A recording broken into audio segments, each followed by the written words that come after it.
الحمد لله رب العالمين وبه استعين واشهد ان لا اله الا الله وحده لا شريك له واشهد ان محمدا عبده ورسوله اما بعد.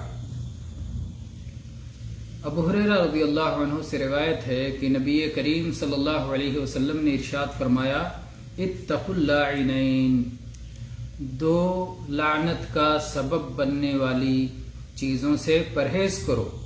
صحابہ کرام نے عرض کیا کہ اللہ کے نبی صلی اللہ علیہ وسلم یہ دو چیزیں کیا ہیں جو لعنت کا سبب بنتی ہیں؟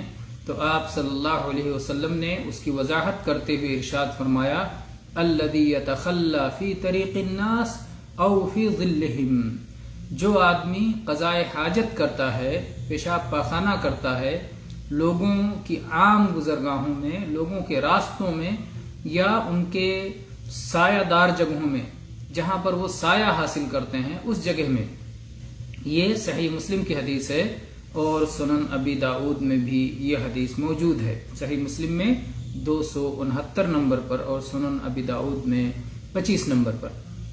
بہرحال کہنا یہ ہے کہ اسلامی شریعت کس قدر پاکیزہ شریعت ہے اور کس قدر لوگوں کا خیال رکھنے والی شریعت ہے، لوگوں کی حاجات کا، ان کی ضروریات کا، سماج اور معاشرے کو بہتر سے بہتر بنانا چاہتی ہے، لوگوں کو نفع پہنچاتی ہے، انہیں نقصان سے بچانا چاہتی ہے.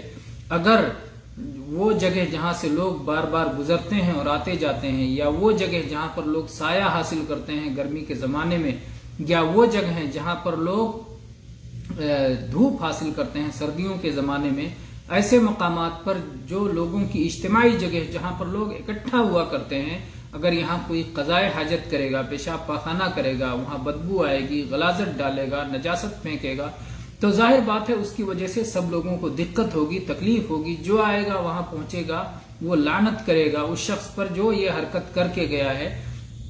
اور یہ تو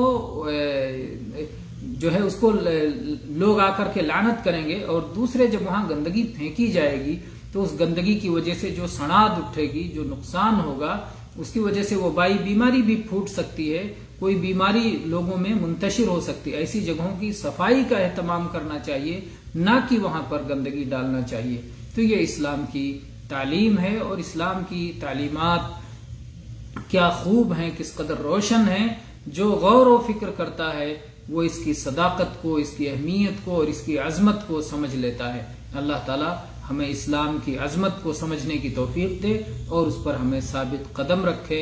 وآخر دعوانا ان الحمد للہ رب العالمین وصلی اللہ علی نبینا وسلم.